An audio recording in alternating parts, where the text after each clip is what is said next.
We welcome you back to the Eagles pregame show, brought to you by SeatGeek. Ben Goldstein and Matt Brown, we're back and ready for the second half of the NFL season as it starts for the Eagles in freezing cold at Green Bay on Monday Night Football.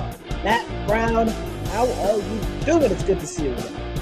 I am doing really well. It's Monday Night Football. It's the Philadelphia Eagles playing a team that I feel like was never like a seasoned rival, but it felt like since week 1 in Brazil last year. Just feels like we've become rivals all of a sudden with this pack. We've become rivals to a lot of teams like last couple of years. I guess that's what happens when you keep winning. But I'm doing well. Like you said, it is a cold one. It's cold here in PA. I couldn't imagine what it's like right now in Green Bay. Let's check that temperature real quick. 33 degrees. 33 real feel. What's that say? 20? 26 real feel. 26 degrees. That is what the Eagles are going to be playing football in right now, and I wouldn't want to be them. I was playing football in high school. I played in some cold weather.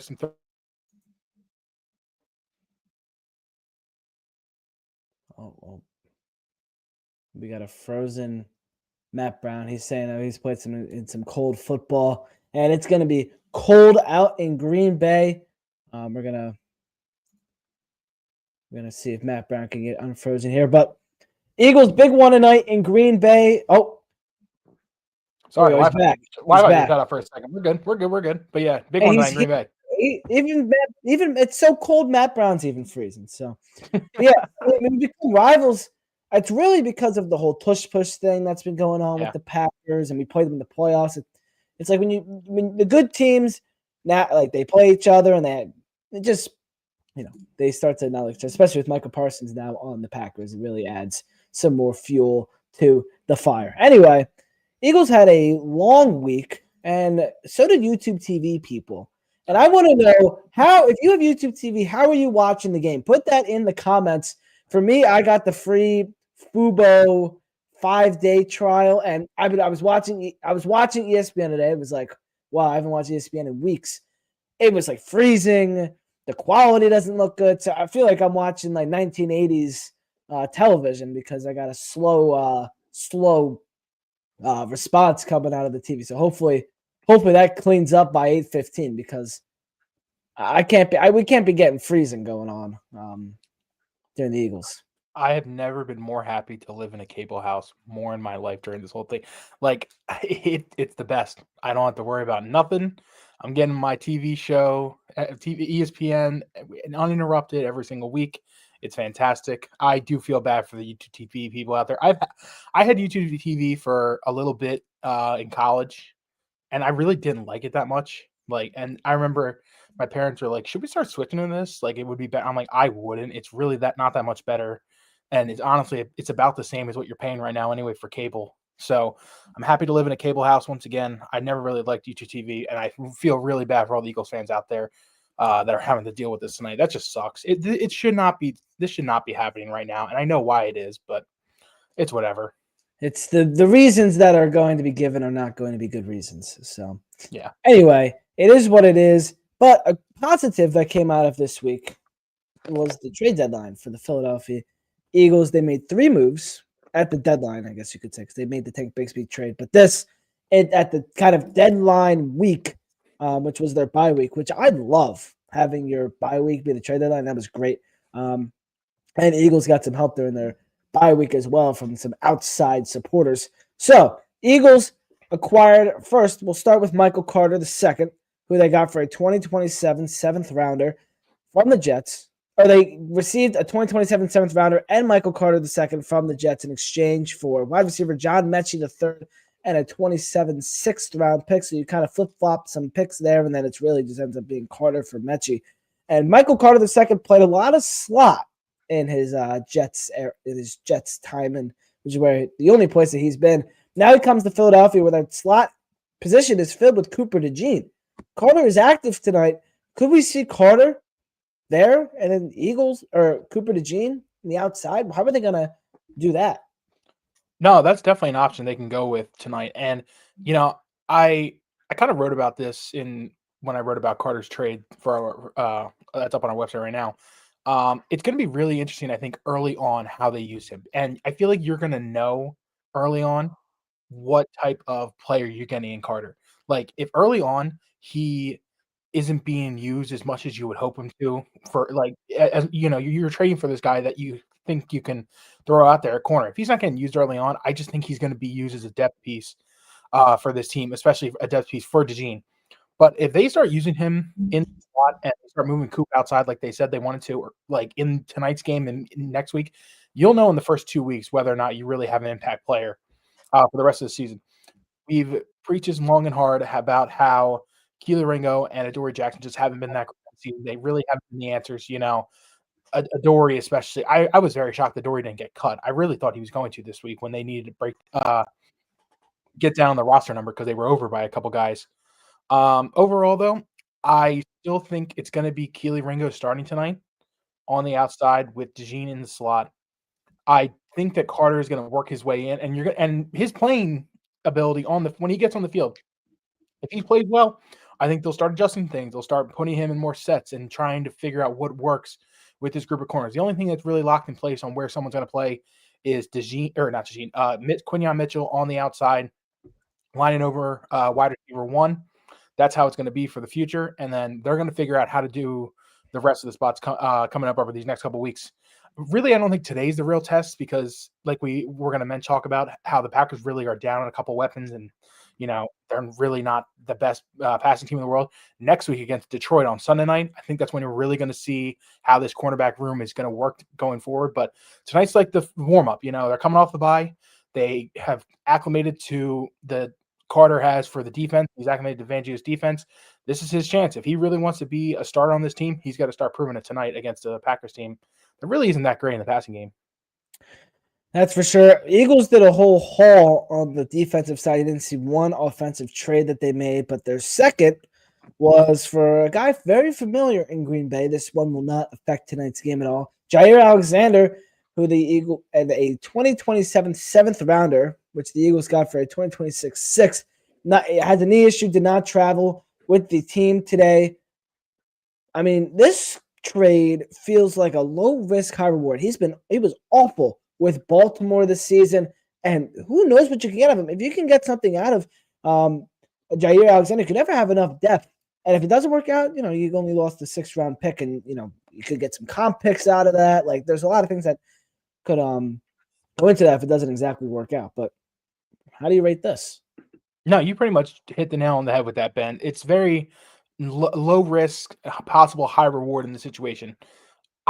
Alexander at this point in his career, even though he is only 28, that's the one thing people haven't talked about. He's still only 28 years old. Like, if he could be what Darius Slay was to this defense last year, that's a home run acquisition for the Eagles. Like that to move down one year or one round in the draft and then move back another year. And honestly, the Eagles had 2026 picks to trade out of. They didn't want to have all the 2026 picks they had. They wanted to move them to 27 because they can't take that many rookies.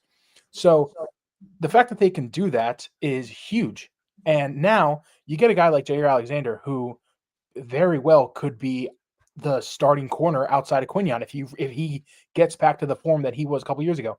Now, I understand there's a big difference in 2020 Jair Alexander and 2025 Jair Alexander. It's a huge difference, really. But like you said, this is a very low risk, high reward for this team. And if he even is a depth piece, if you can make it to the playoffs with Jair as like your 5th corner, and you got another Jacorian Bennett coming back hopefully next couple of weeks. We'll see if he comes off IR. You're just growing that cornerback depth room, and you're basically having this rotation of guys that could just fill in and fill out game after game. And hopefully you find something that sticks. So I really like this trade as well. It really didn't cost you that much to get a guy in Alexander. I know he's had some locker room issues with the Ravens when he was there, but I really don't think this is a bad move. Like you've been saying, this will not drain the Eagles at all, and it will give them a chance to have another lockdown corner on this team going forward for the second half of the season and the playoffs. This is another classic Howie Roseman. Take a shot on a guy that not many people believe in. Zach Bond, a couple other guys in the past that he's done this with, and it ends up working a lot of the times, and it just goes to show how great of a coaching staff the Eagles have here. A lot of offensive line guys as well. Howie Roseman does that with. They go to Stoutland University and look what they become. Maybe they could turn Jair Alexander's season around. And that would be, as we've been saying, huge, because you can never have enough depth, especially with not a great quarterback room. You can add a guy that is sustainable rather than, going down your depth chart a little bit throughout your CB2 spot. Who knows? This could be a move that changes a lot of things for the Eagles if it works out. Mm-hmm. Yeah, like I even said, you just need some veteranship too. I feel like on this Eagles defense, it's a little on the younger side. Like the veterans on this defense are like a Dory Jackson, and now Brandon Graham's back too. So like that's bringing the leadership back. But like Zach Bond is like the next oldest player on this defense, and I understand you want to have young guys and you want to have a nice mix of veterans too. But you need some like veteran leadership, guys who have been to the playoffs, who have become playoff riders. I remember a couple years ago, I remember that Jair Alexander game against Dallas where he had that big pick six when Green Bay upsetted Dallas. That was such a great game, by the way. I just love whenever Dallas loses. But like he's been there, he's done this. He obviously hasn't won a Super Bowl like a lot of these guys have, but he knows what it takes to be a top player in the NFL. And just bringing that leadership, it's another person that Quinyon Mitchell can pick his brain about certain things like that going forward. I know he had Darius Slay to ask all those things, but now you have Jair as well. So see the things that he sees on the field and during play. So again, just veteranship and just bringing better mentality to this team. And if he gives it just a little bit the rest of this year and stays healthy, he could be a really big piece for this team. And who knows, maybe we could be coming back to this. We're talking about this right now. Maybe we go to January and Jair comes up with a game-sealing interception in a playoff game, and you say, "Hey, what a trade it was!" And maybe he makes a Super Bowl saving play. Who knows? But that's for later on down the road. We just got to get him healthy. But right now, they're doing everything they can. And again, low risk, high reward. This is definitely a move that could help the Eagles going forward. You have Jair Alexander not traveling with the Eagles tonight, but I would assume he will be active on Sunday night against Detroit. And the last one, the headliner for the Eagles, was edge rusher Jalen Phillips from Miami for a 2026 third-round pick. It's the exact position the Eagles needed. And, Myles Garrett, what people were talking about, blah, blah, blah, that was never going to happen. But you're able to get out a guy, Jalen Phillips. He thrived under Vic Fangio. He's been a little bit injured the last couple of years, but now he comes to Philly, back with Fangio, who he thrived with. And, it's only going to help.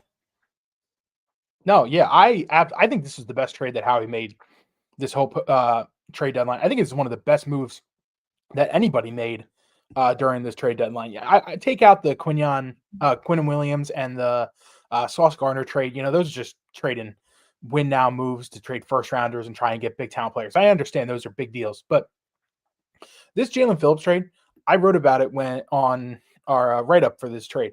And I said this trade can almost not hurt the Eagles in any sort of way. They almost win in every scenario with this trade. I would say the only way they lose is if Phillips gets hurt or if he is absolutely terrible of a player. Like he is just god-awful, unplayable. Like that's the only way the Eagles truly lose in this situation. Because if Phillips stays healthy and plays like he has in the past, that's a huge acquisition for this team.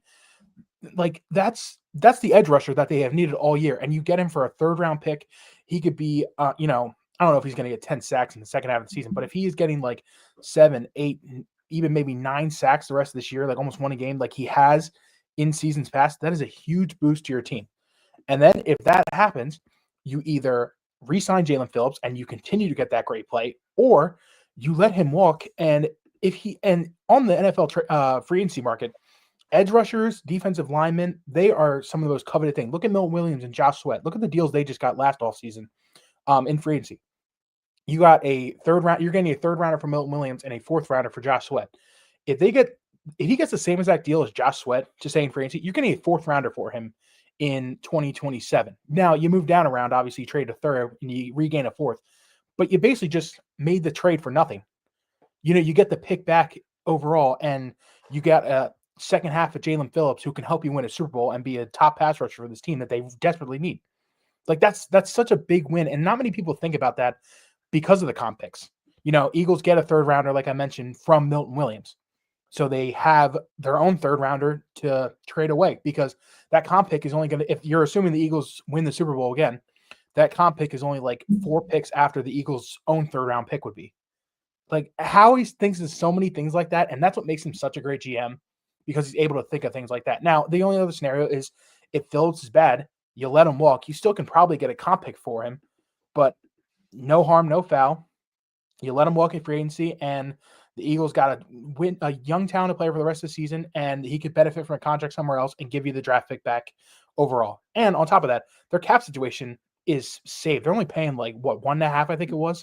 It was originally 500K. I think it's 1.5 they're paying. Miami's paying for the rest of the contract.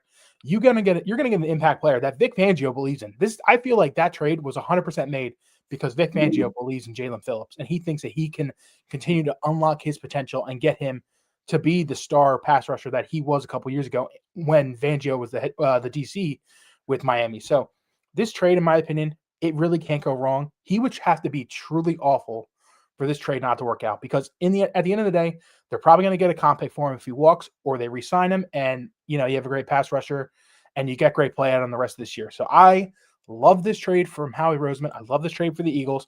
I think it's the piece they need. And now their edge rushers are stacked. Like getting Brandon Graham back, you get Nolan Smith back tonight, I'll activate off IR. Jalen Phillips, Josh Uche, Jalix Hunt, they are really deep. And I'm really loving this healthy team right now. Man, I just love when Howie cooks and he just does moves that make you just pumped up for this team because he truly wants to win again. And that's what makes you fired up for have him as a GM.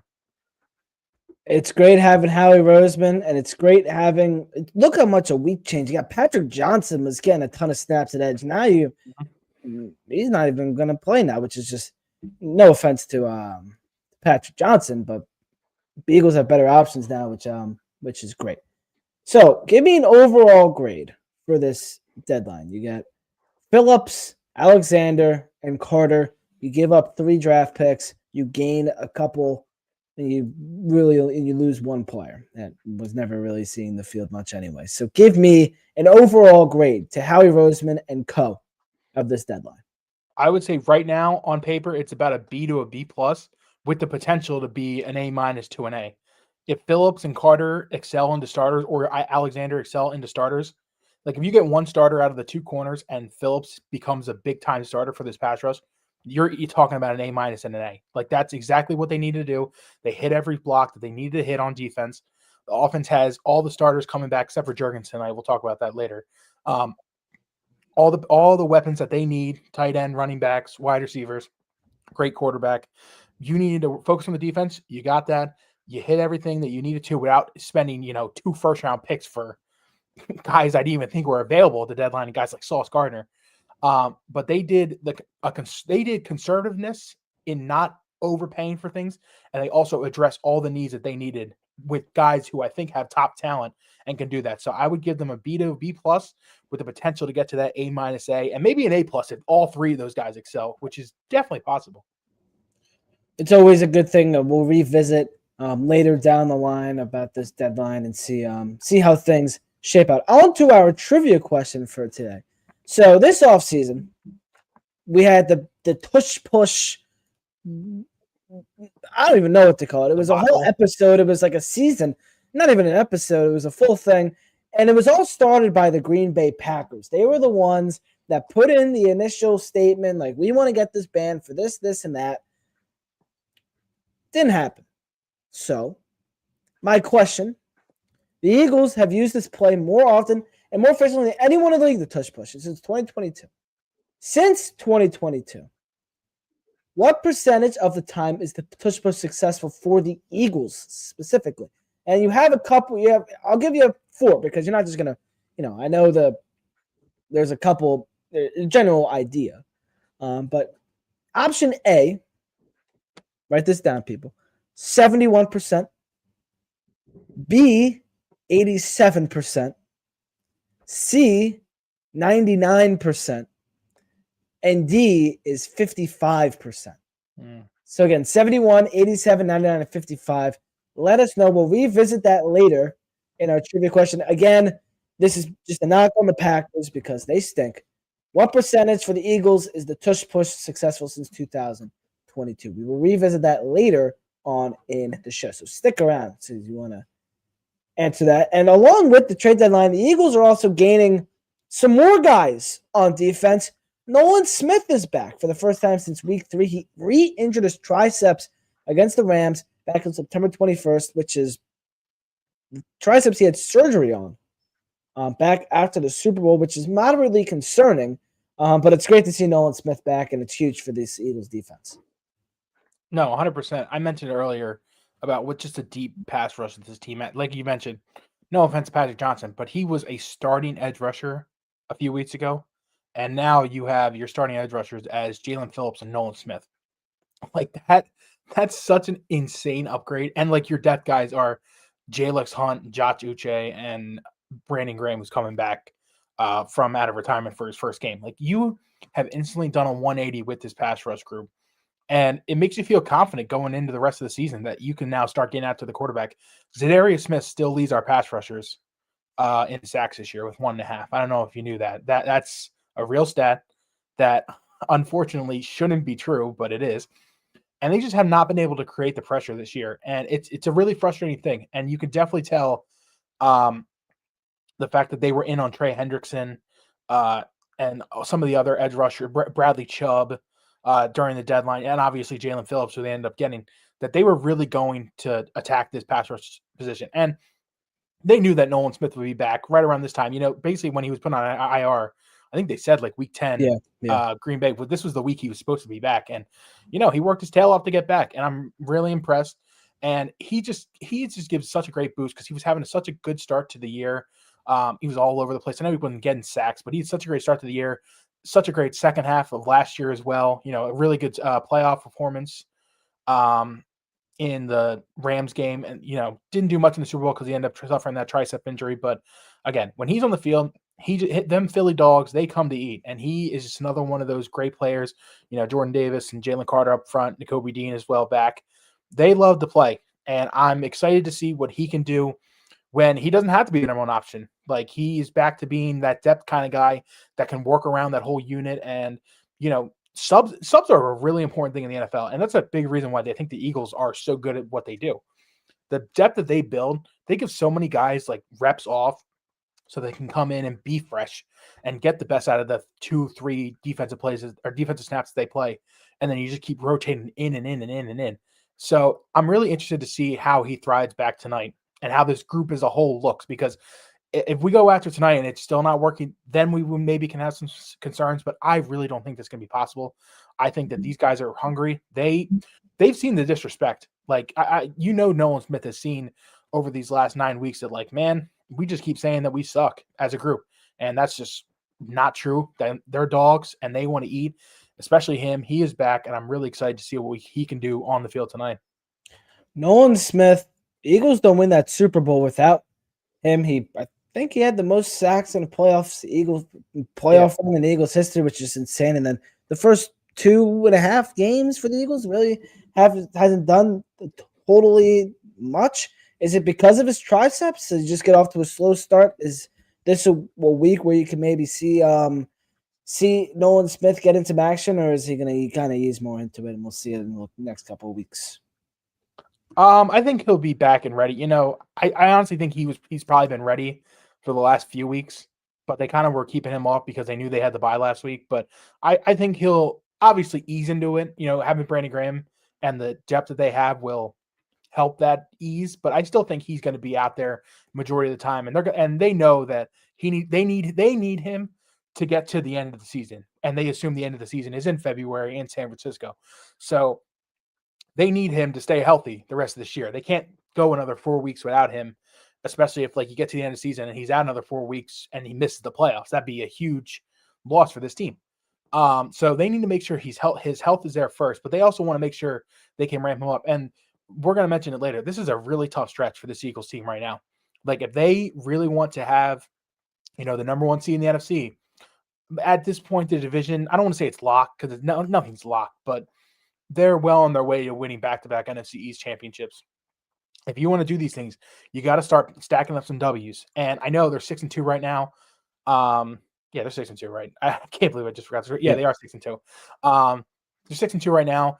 It's a great start, but you got to finish. It's all about how you finish. The hot teams in the end of the season, they usually do well in the playoffs. Look at 2023. They were not a hot team going to that postseason, and they got destroyed in that postseason back in 2023. Last year, they were a hot team the entire year, pretty much. That's kind of really not a bad example, but 2022, they were a hot team in 2022 with Hurts all year, and then they rolled that into the playoffs as well. So hot teams do well, and hot teams are done, but that is happening by players continue to play well throughout the season. So they just need him to get going as quickly as they can because they have a lot of tough games coming up.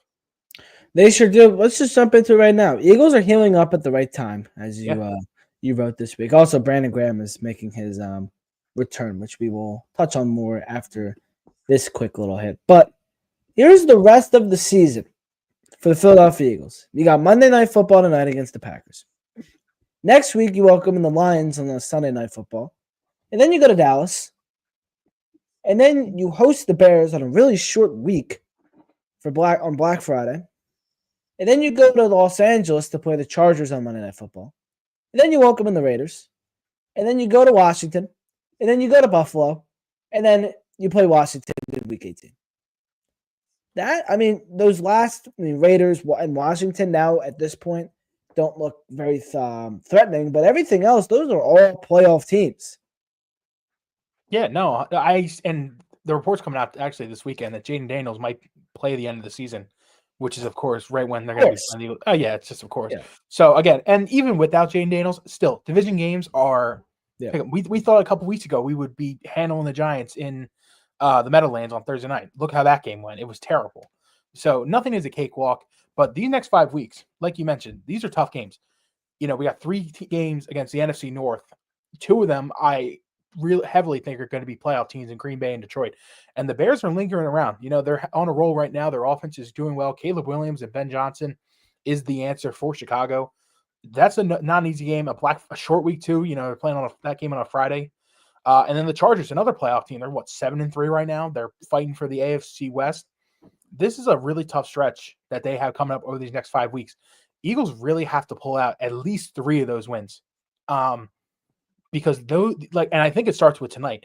Winning tonight is huge. It gets that first game off your back, and it basically tells you that over the next 4 weeks, okay, if we win this Dallas, if we lose this Detroit game, we win this Dallas game, and then, or even if we lose that Dallas game, we can win the Chargers Monday night game, we can win that Bears game also at home. They can kind of start stacking where they're going to look the rest of the season, and that's what you need to be doing. And I really think it starts with tonight. Tonight is getting the momentum going, and winning tonight helps fuel the momentum into next week at home Sunday night versus Detroit, which I think is the hardest game in their entire schedule left. I know traveling to Buffalo is going to be tough. I get it. It's going to be a really, really tough game. But I think there's a lot of flaws with that Buffalo defense, and I think Detroit is hot right now. I think they are probably the only hotter team, I think, than them right now is New England, maybe the Rams. Those 2 are playing really hot right now, really good football. I would say New England's probably one, but Detroit, they are humming right now. And Dan Campbell took over play calling this past weekend. They destroyed Washington. Obviously, no Jaden Daniels. It wasn't really much of a contest. And they wanted revenge for knocking them out of the playoffs last year. But this Detroit team's good. If you told me right now Detroit goes on and wins the Super Bowl, wouldn't be shocked one bit. This is a really good Detroit football team. They're ramping back up to where they want to be the rest of the season. They're in an NFC North race. This is a big race between them, Green Bay. I don't want to throw Minnesota out of it because, they're still fighting for it a little bit. But they did lose this weekend. And then Chicago, too. They're fighting for an NFC North title. And obviously getting 1 seeds and stuff like that. But they need to stack as many wins as possible. And they're not going to take the Eagles lightly. They're going to play their level because they feel like they're better than us. They feel like they should have won the Super Bowl last year as the top seed. They should have won the year before that when they lost to San Francisco in the NFC Championship. They know they're good. And I think they're good, too. And they're humming right now. And it all starts with tonight because getting momentum tonight rolls into next week and rolls into the week after that and the week after that. And you just start stacking more wins and wins and wins. And next thing you know, you get to double digits. Next thing you know, you get to the top seed. And we all know top seed in the postseason matters. Eagles last year got to play every game at home, thankfully, because Detroit lost to Washington. And that was a huge advantage for us. The only times the Eagles have gone to the Super Bowl is when they've had home field every single game. At least since, I don't know about the 80s, but 2004, They had home field that whole time. The year they won the Super Bowl, they played both their games at home. I know they were underdogs in both, but they played both games at home. 2022, they played all their home games, and then last year they played every single game at home. That is so crucial that you don't have to go on the road in the postseason. That winning as many games as possible is so key, and they really need to stack these games against these really good teams. So it's going to be interesting over these next couple of weeks how they do. And again, I keep preaching it, but it starts with tonight and taking care of business. Like, it's a Packers team that you know you're better than. Like, I have respect for the Packers, but they're not better than teams like Detroit. I don't even think they're better than like Buffalo, maybe in the Chargers too. But you need to start taking control in a hostile Lambeau environment on Monday Night Football of all nights too. How good is it going to be to see Brandon Graham out there again? Oh I my mean, God, I can't wait. he comes back out of retirement last week. Didn't play against, or 2 weeks ago, didn't play against the Giants.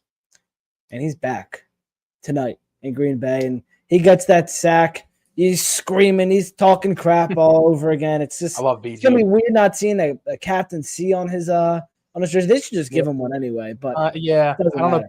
I don't know if they can do that because, like, I think they had to set them, but still, you honestly should. It's Brandon Graham. All right, let's look at the Eagles' offense now, which is a little bit banged up. Oh, quick note: Adoree Jackson is lined up at the starting corner in pregame Wow. warmup, so you're going Okay. to see. Sounds like you're going to see Adoree Jackson starting at CB2 tonight A little shocked by for that. the Philadelphia Eagles. All right, Cam Jurgens is out again. He injured his knee a couple weeks ago in Minnesota, so Brett Toth will start for the second straight week. And Eagles rushed for 276 yards. Saquon Barkley finally cracked 100 yards, 14 carries for 150 yards, averaged 10.7 per carry. He had the 65-yard score on the first drive of the game. Caught a touchdown as well, a total of 174 scrimmage yards. And then when Barkley exited at the end of the fourth quarter, Tank Bigsby stuck in the dagger. How about Bigsby? 9 rushes, 104 yards for Tank, and they are the first pair of running backs with 100-plus yards in a game each since Week 16 in 2013 for the Eagles, when LaShawn McCoy and Bryce Brown did it, when they combined for 248 yards and a 54-11 rout over the Bears at the Link. Barkley and Bigsby, 254 yards on the ground, 118 more than the next closest game this season, and they both averaged combined 8.4 yards per carry, their most in the game since 2020, which is very surprising that they had a stat like that in 2020 to me. But they don't do that without Brett Toth. He was excellent, and it felt like after he's a swing guy. He can play everywhere on the line, and when he gets a full week of practice at a single position, he can show you that he's good. No, 100%. I was a little bit of a doubter going into that game, but I love what Jordan Mailata and Lane Johnson said after that game. You know, they said that he worked his butt off all week. You know, he's kind of been the swing guy on that offensive line. It's been him and Fred Johnson. Those are the 2 swing guys on this offense who they pretty much are told you got to learn every single position. Johnson doesn't learn center. Obviously, he can't do that. But Johnson learns every single position, not center. Both the guards, both the tackles. Toth is learning both the guards. He's learning some tackle, and he's learning center, which is the hardest, I think, on the entire offensive line. So I'm really interested to see if he keeps this going, because he looked great not last week, 2 weeks ago in the Giants game. You know, he's making Lane and Mailata, they were saying he's making great calls. He's calling things out. You know, him getting the reps at first team center was helping him so much, and it obviously showed. I mean, Saquon Barkley and Tank Bigsby, they were just phenomenal in that game. That rushing attack was exactly what the Eagles needed at that point, especially with A.J. Brown out that week.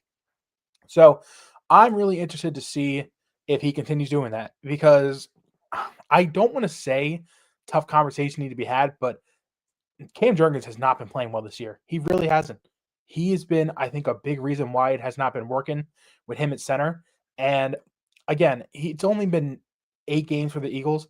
Tyler Steen, though, if he doesn't start picking up a little bit too, maybe you move Jurgens to left guard, and maybe you start, or right guard, excuse me. Left guard is Darrison. Maybe you move Jurgens to right guard, and maybe you try to work something out like that. You know, Jurgens did play guard back when he was a rookie, and Jason Kelsey was playing center still for this team.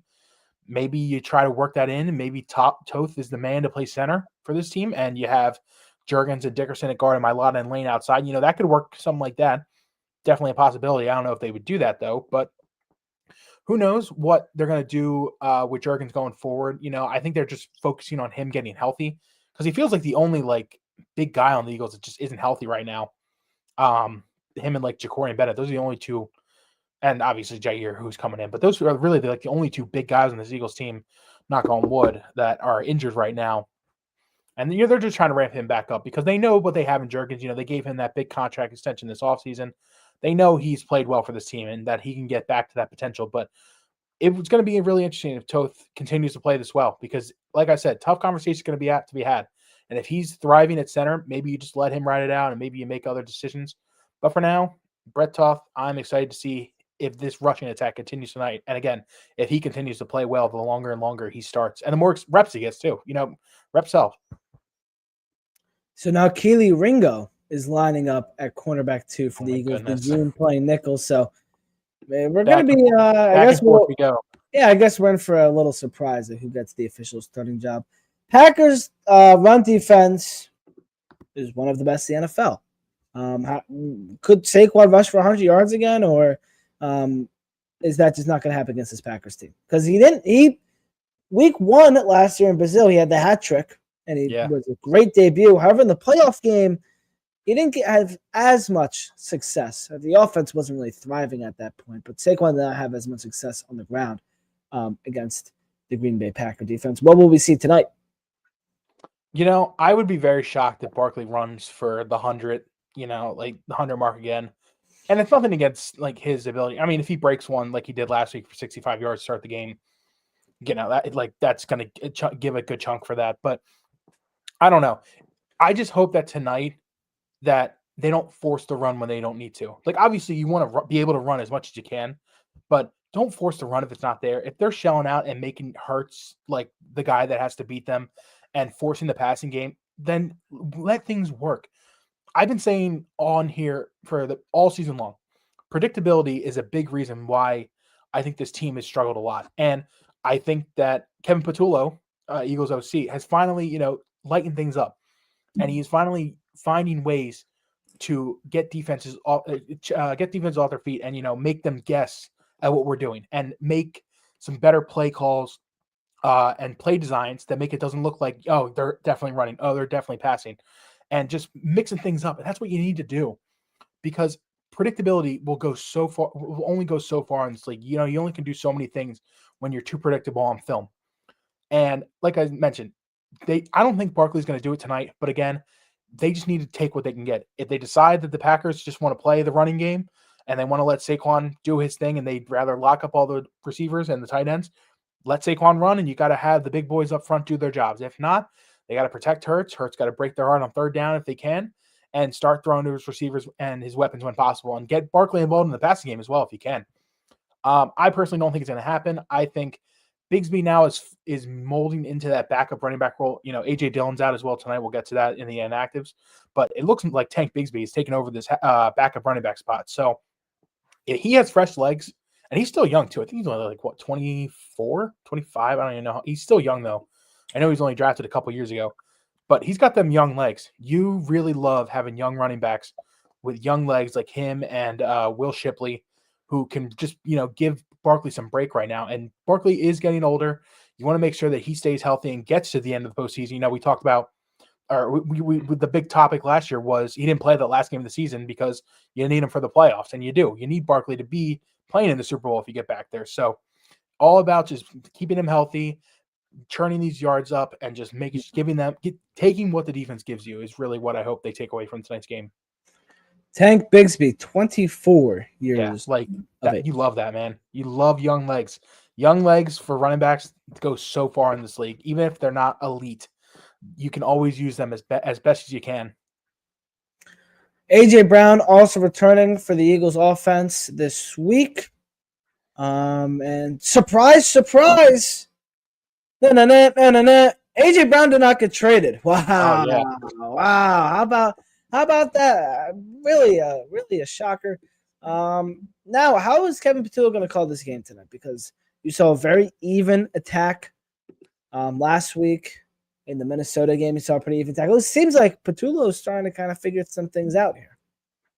No, yeah, 100%. It only benefits the Eagles having AJ Brown. ESPN's Adam Schefter made a really good point on why he knew the Eagles were not trading AJ Brown. Obviously, because they don't want to. Like Howie Roseman made that evident in his press conference after the trade deadline. We're not trading AJ. AJ's a gamer. Why would we ever do that? But on top of that, almost no team was willing to give you a first round pick at this deadline for AJ. Why? Like, what's a second round pick from the Bills this year gonna do for you for eight? Like, that's not a return you want. You could trade AJ in the offseason for a first and a third rounder to like I don't even know, like some middle of the road team. And you can get even better value than you could at this deadline. That's why I never, and plus the cap hit on AJ would be so dumb for them to trade him midseason. I still don't think they're going to trade him in the offseason either. But if they do, I can understand why. You know, they're a little frustrated with the things that he puts on Twitter and all the things like that. And they've gotten value out of him already. But at the same time, he's on such a great contract. He is such a great player for this team. And like Howie Roseman said, he's a gamer. He loves this team as much as like, you know, the things come out and the media blows things up and stuff like that. But I'm just happy to hope and that AJ gets back in this offense. And I think Patullo, now that he is, you know, widening his playbook a little bit, I hope that he just mixes things in and uses AJ and Devontae Smith. People, the best part about this AJ injury, and you never want guys to be injured, but the best part is seeing what Devontae Smith can do. I love Devontae Smith. I think he's such an underrated player in this league, not even just on this team, this league overall.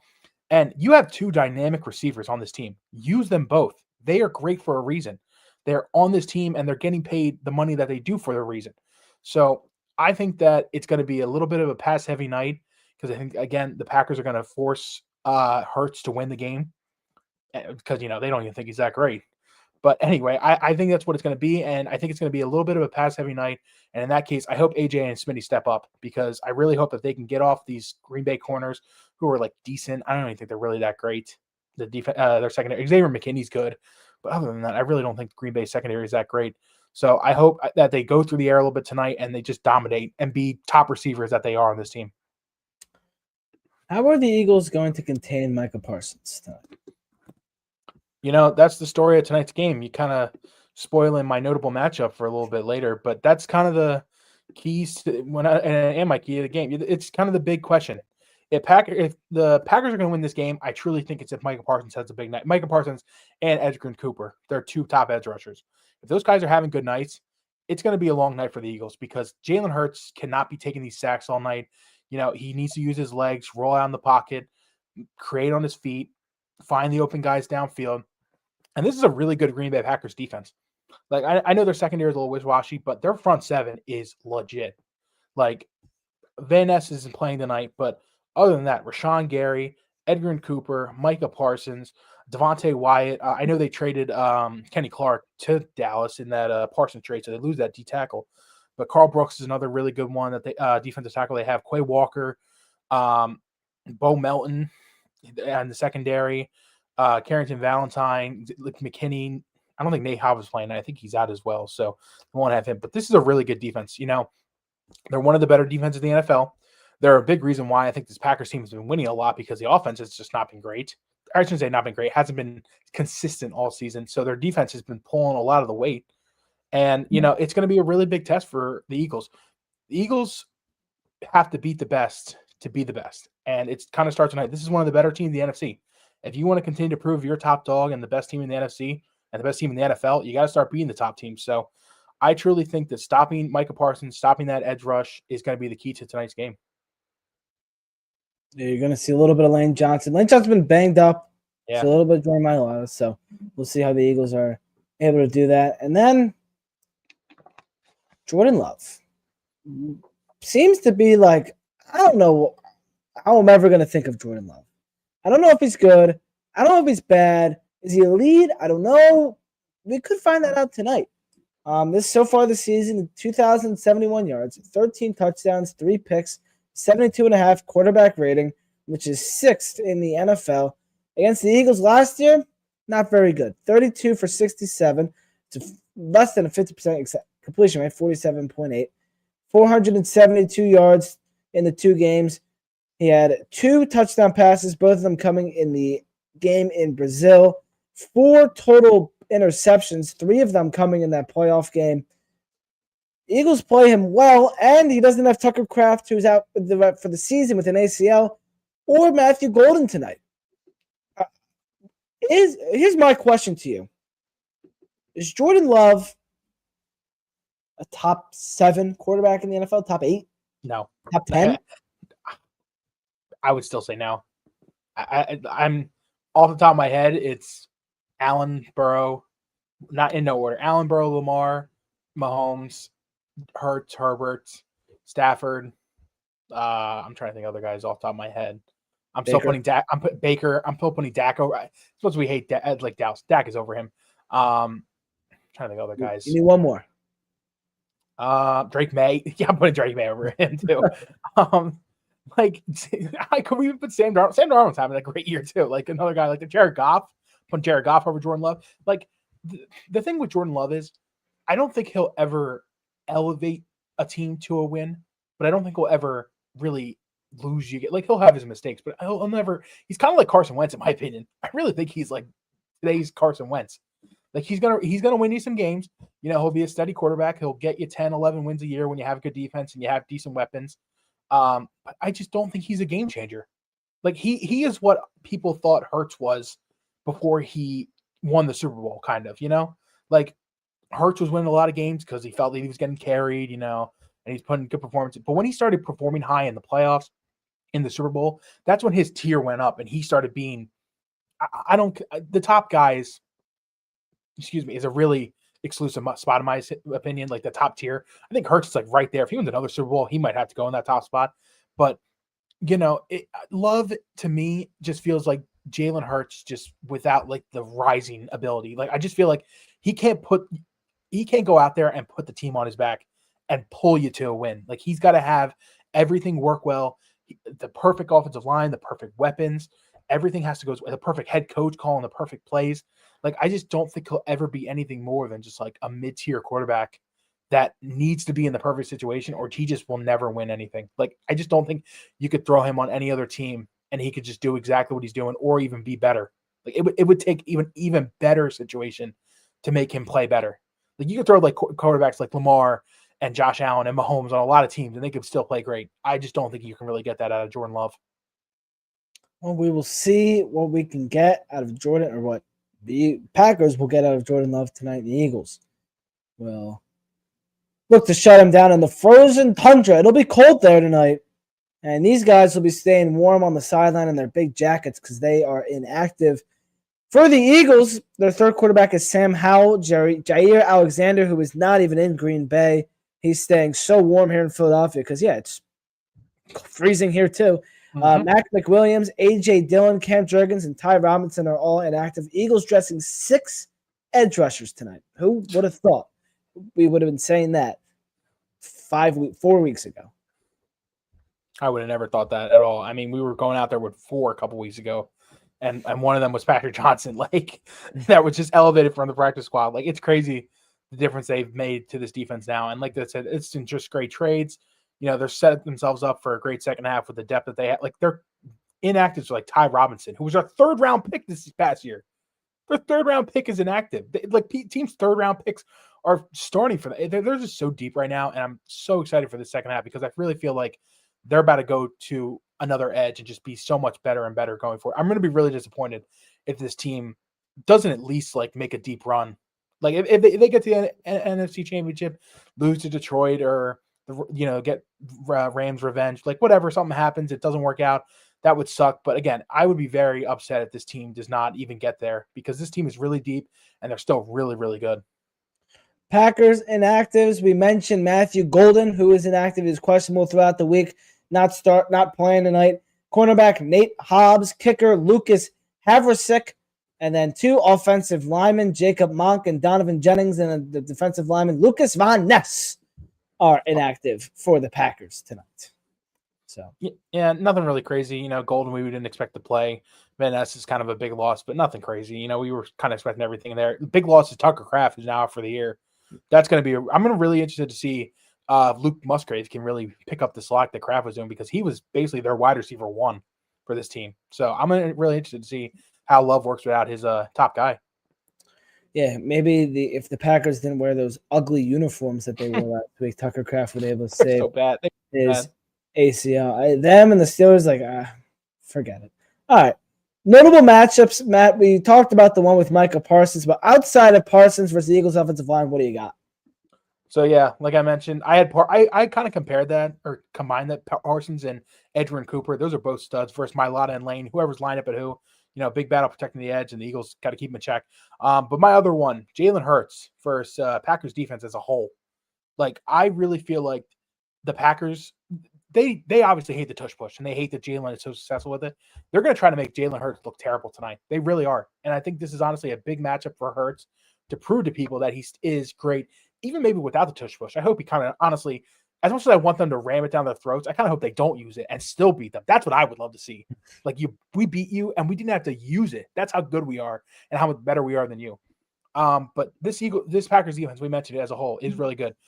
Hurts has been balling over these last couple of weeks. He's had multiple touchdowns. I think 4 or 5 straight games. Packers, on the other hand, they've only allowed 197 passing yards a game this year, 9th best in the NFL.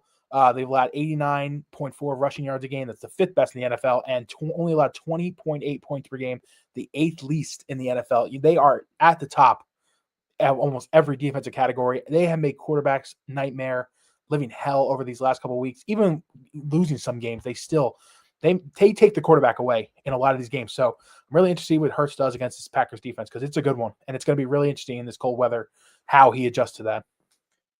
I think the Eagles should run the tush push every single play. Like, yeah, either they run every play, or beat them without it. Like, I want one or the other. I don't want them to do it once or something like that. I want them to either do it down their throats or just don't use it at all and still beat them. That would be funny to me. But yeah, Green Bay will never see it happen. We'll never see it coming if they just run it every single play. We're not throwing it. We're just pushing tushes all night long.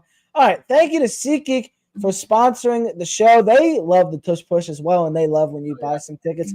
Got some Sixers tickets this weekend off of SeatGeek. It was super easy because SeatGeek, they are the best. Go out there to SeatGeek. Use code Philly Sports and $20 off your first SeatGeek purchase. Download the app. Link is in the description or the bio. Save some dollars. Matt, who will stand out for the Philadelphia Eagles tonight in the frozen tundra? I know we're talking Eagles, but real quick, stand out for real. Those Sixers black uniforms, those things are sick. I gotta talk about that. Beautiful. I was wearing my Maxi one. Beautiful. Oh, so good. I know we're talking Eagles, but I had to talk about that. That was so sick. Yeah, I was trying to find hip hop, but he disappeared after the second half. Halftime, he disappeared. It was terrible. I need more hip hop. I love hip hop. But yeah, standout starts with the Eagle game. I mentioned it in the last one with notable matchup, but Jalen Hurts. It's prove it time. This is the big second half of the year. This is when quarterbacks play well and they kind of throw their name in the MVP conversation. If the Eagles continue to be the top dog in the entire league, get the best record at this point, Jalen Hurts needs to throw his name in the MVP conversation. I know Matt Stafford's playing well. I know Drake May's playing well. Jonathan Taylor has been insane. Oh my goodness, he needs to get more MVP love. That guy, we thought Saquon's year last year was great. Jonathan Taylor might be even better, which is crazy saying that as a Saquon lover. But in my opinion, Hurts, he doesn't get the respect that he deserves. In my opinion, he, balled out in the Super Bowl last year. He balled out in the other one he was in. I think he needs to continue to play well, be the rock of this Eagles offense and just continue to lead them week after week. So he's my first standout star tonight. And my second one, I'm going a little pair here, and I think it's going to be one of these two guys, not sure. Jalen Carter, Jordan Davis. A guy we really haven't talked about, Josh Jacobs is running the ball tonight for Green Bay. He's a top dog, top running back in this league. And I know he's been banged up a little bit, but, he is ready to go. He is won some revenge as well. He hates that the Packers have lost both games that he's played in against the Eagles. So one of the two of the defensive tackles I think really need to stuff this run. I hope both of them do. And they stuff Jacobs all night and don't let him run at all in the middle. So I'm expecting a big game out of Jordan Davis or Jalen Carter, maybe both. I'm expecting one of them to really, take this out. I really hope it's Jalen Carter. I think he is due for a really, really big, like a 2-sack week or like a 5 TFL week. Like I think he's due for something really big. So I got one of them be my other standout star for tonight. Thank you to SeatGeek for sponsoring the show and the SeatGeek standout stars. Our locks of the game. The Eagles are underdogs. Yeah. Minus 2.5, the Packers are. Over under 45.5. And Matt has some other prop bets. I know the betting and sports betting has been kind of up in the air and some crazy stuff going on. But It has been. yeah, so anyway, what do you got, Matt? So tonight, the Eagles have won 4 straight games as underdogs. 4 straight. This is the first time all year they are an underdog. This team as well. I still think they win tonight. Remember the last time they were an underdog? It was in the Super Bowl. I think tonight's going to go the same way. I think the Eagles money line seems like it's honestly a pick 'em right now. It's like a 1.5. You can it's going to be a pick 'em for the money line tonight. I think Eagles is the right play. If you take the points or not, because I just don't think the Packers they're just too banged up for me to take the Packers and stuff like that and take them when they're giving points out. I just don't like that. I am going to take the over. I'm not going to call it a lock though, but I think I'm going to take the over.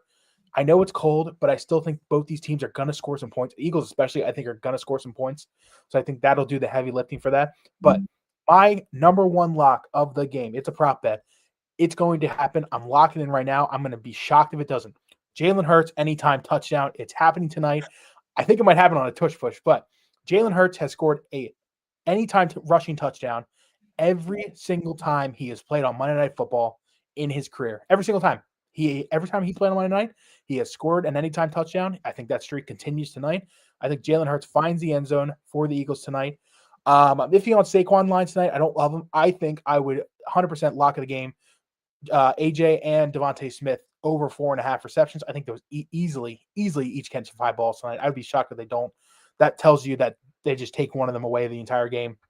And for all you sickos out there on defense and your defensive bets, Brandon Graham or Jalen Phillips, one of them's recording the sack tonight. I got a really good feeling about that. I think it might be Jalen Phillips personally. Ben, I feel like it's going to be BG. I think that he hit his pick. But I think one of them. I need BG. I know we all need it, but I think one of them. I think one of them definitely records a sack tonight. So I would, if you're a defensive sicko like some people I know, I would take Jalen Phillips over half a sack. I think that's honestly a really good bet tonight. I think he really wants to show out for this team. So I do something like that. But those are my locks game. Lock number 1. I haven't had a bigger lock of the year. Jalen Hurts, anytime touchdown. Bet it. It's going to win. I really think it's going to.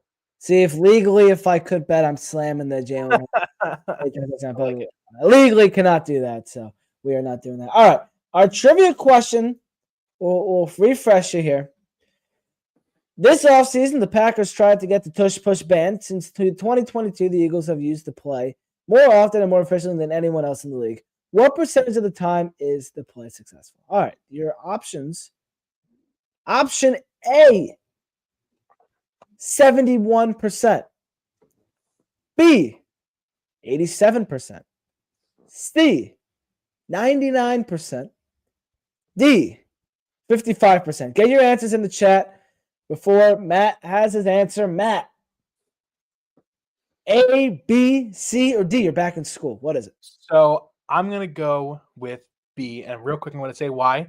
Jason Kelsey likes to say on his podcast, 92%ers, that's their name. The tush push works 92% of the time. That's the closest one to 92 I'm going with. So 87% B. That is my guess. And Matt Brown's perfect season continues. 87% is the correct answer. Matt, I still have not been able to. I thought this was kind of a tougher one. This is a very tough one. I thought, A and B were pretty good, and then C and D were just kind of throwaways. So I tried, maybe got some people in the chat. But well, I'm gonna get you. I think you will. That was the toughest one all year, no doubt. I'm gonna get you. So, all right, maybe against the Lions, I'll pull something. There you go. I'll try to pull something. All right, so that's our trivia question. Now our FOCO fit check. Thank you to FOCO for sponsoring. Real fans need the best gear. That's why FOCO makes the best gear for the most legendary fans. Click on the link in the description to go to FOCO. They just dropped these Super Bowl Eagles bobbleheads, which are only available for 72 hours. So make sure you go down to FOCO and get them before it is too late. They're only going to make number of bobbleheads that are purchased in like 72 hours. So go down and get yours right after the stream. Stick around for the rest of the stream and then go get it. What are we rocking tonight, Matt? So I got my 2019 East is Not Enough shirt. It's my favorite Eagles shirt. It's my lucky one. I really love this shirt. It's one of the worst sayings ever. The East is not enough. It's so stupid. We also got destroyed by the Seahawks in that playoffs, so it kind of brings back bad memories. But I love this shirt. It's one of my lucky ones. I don't want to go with jersey tonight. I feel like next week's a jersey night for Detroit, but not tonight.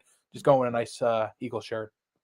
I am rocking, since we're playing a team that helped us get to our Super Bowl 59 championship last year. I'm rocking the Super Bowl hoodie, which I went out and got the night that the Eagles won the Super Bowl. Packers were the first assignment that the Eagles had, and they handled business, and now they're going to try and handle business tonight, but it's not going to come without a couple of keys. Negative Foca, by the way. Couple of keys. The Eagles need to win tonight. Matt, give me those keys as we are approaching kickoff 13 minutes away. So, real quick, we mentioned it all night. Stop the edge rushers. Edgerrin Cooper, Micah Parsons. It's going to be really important to let Jalen run and let him control this game. You got to keep him, get the pressure off. Don't let him get sacked.